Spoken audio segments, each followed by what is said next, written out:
For Officer Callie Hart, the town was both home and a reminder of what she hadn't accomplished. At 32, she was one of 3 members of the Denton Police Department, a team that spent more time dealing with minor disputes than actual crimes. The most excitement they'd had in years was when a drunken argument at Billy's bar spilled into the street. That changed one brisk morning in late October. Callie was at her desk, halfway through her second cup of coffee, when the call came in. The voice on the other end was shaky. Ben, the manager of the Quick Mart on Route 6. "Officer Hart, you need to get down here. There's blood. A lot of it. And I think something bad happened to Jenny." Jenny Morris, a cashier at the Quick Mart, had worked there for years. She was known for her quick smile and friendly demeanor, the kind of person who remembered everyone's name and favorite coffee creamer. Callie grabbed her coat and headed out, her heart already sinking. When she arrived, the store was eerily quiet. Ben stood outside, pale and fumbling with a cigarette. "She's not here," he stammered.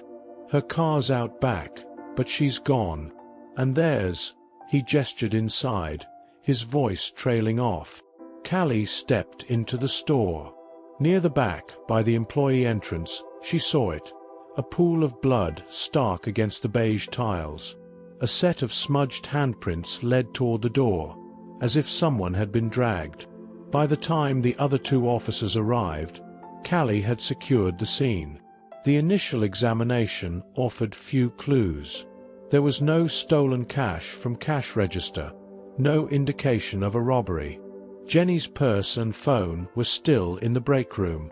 The only hint of what might have happened was the blood trail leading out to the alley behind the store. It disappeared a few feet from the door, as if whoever had taken Jenny had loaded her into a vehicle and driven off. Denton didn't have a dedicated forensics team, so they called in help from the state police. While waiting for their arrival, Callie went to speak with Ben again.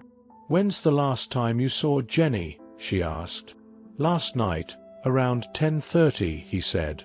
"She always closes up, locks the doors, and texts me when she's leaving. I didn't hear anything from her, so I came by this morning to check. Did she mention anything unusual? Anyone bothering her?" Ben shook his head. "No, nothing like that. She's always careful." Callie knew Jenny was careful. She also knew that sometimes careful wasn't enough. Word spread quickly, as it always did in small towns. By noon, most of Denton knew Jenny was missing. Search parties formed, combing through the fields and abandoned properties. Volunteers knocked on doors, asking if anyone had seen or heard anything unusual. Callie spent the afternoon reviewing security footage from the Quick Mart.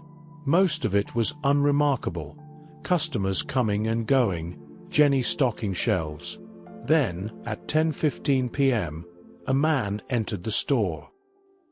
He wore a dark hoodie pulled low over his face and moved with purpose, heading straight for the back. The camera near the employee entrance caught him exiting with what appeared to be a large duffel bag. Callie's stomach turned. The footage was grainy, but it showed enough. The man had parked his car in the alley, a beat-up sedan with a dented fender. The plate was impossible to read, but the make and model looked like an early 2000s Ford Taurus. The state police arrived that evening, setting up a temporary command post at the Quick Mart. Detectives combed through the footage, while Callie joined the officers canvassing nearby businesses for additional surveillance video. At a gas station half a mile down the road, they hit pay dirt. The camera facing the pumps had caught a glimpse of the Ford Taurus speeding past at 10:20 p.m. The timestamp matched the timeline almost perfectly. The next morning, the state lab confirmed the blood at the scene belonged to Jenny. It was a grim discovery, but it also brought urgency to the search. Callie couldn't shake the feeling that the man in the footage looked familiar. She spent hours poring over old case files, trying to match his build and movements to anyone she'd dealt with in the past. It wasn't until she stumbled upon a file from 3 years ago that it clicked. The man's name was Wyatt Kane. He'd been arrested for breaking into a pawn shop in a neighboring town, but had walked away with probation after pleading down to trespassing. At the time, Callie had been struck by his quiet intensity, the way he stared at her without blinking, as if daring her to figure him out. Wyatt lived on the outskirts of town, in a run-down house surrounded by overgrown weeds and broken-down cars. Callie and 2 state detectives arrived at his property early the next morning. The place was a hoarder's paradise: rusted tools, piles of scrap metal, and heaps of garbage. Wyatt answered the door looking half asleep, his eyes darting nervously between the officers.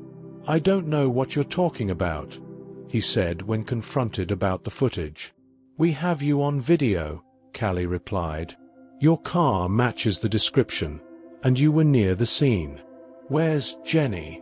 Wyatt's denial was steadfast, but his body language told a different story. His hands fidgeted, his gaze refused to settle. The detectives obtained a warrant to search the property. In a shed behind Wyatt's house, they found the duffel bag. Inside were items from the Quick-Mart, a roll of receipts, a box of candy bars, and a uniform shirt stained with blood. But Jenny wasn't there. Wyatt was arrested on suspicion of kidnapping, but without a body, the case remained incomplete. Callie couldn't let it go. She spent days poring over maps of the area, searching for places Wyatt might have taken Jenny. Her persistence paid off. Late one night, while reviewing aerial footage of the surrounding fields, she noticed a cluster of abandoned grain silos a few miles from Wyatt's property. The next morning, Callie and a search team headed to the site. Inside one of the silos, they found Jenny. She was alive but barely conscious, tied to a chair and dehydrated. She had cuts and bruises but no life-threatening injuries. Paramedics rushed her to the hospital, where she told Callie what had happened. Wyatt had attacked her as she was leaving work, forcing her into his car at knife point. He hadn't said much, only that he needed to send a message. She didn't know what he meant, but she knew he was dangerous. Wyatt confessed after being presented with the evidence. He had targeted Jenny because he believed the Quick-Mart owner had cheated him years ago and wanted to make him pay. His plan had been sloppy, and it had unraveled quickly. The town of Denton breathed a collective sigh of relief when Jenny returned home.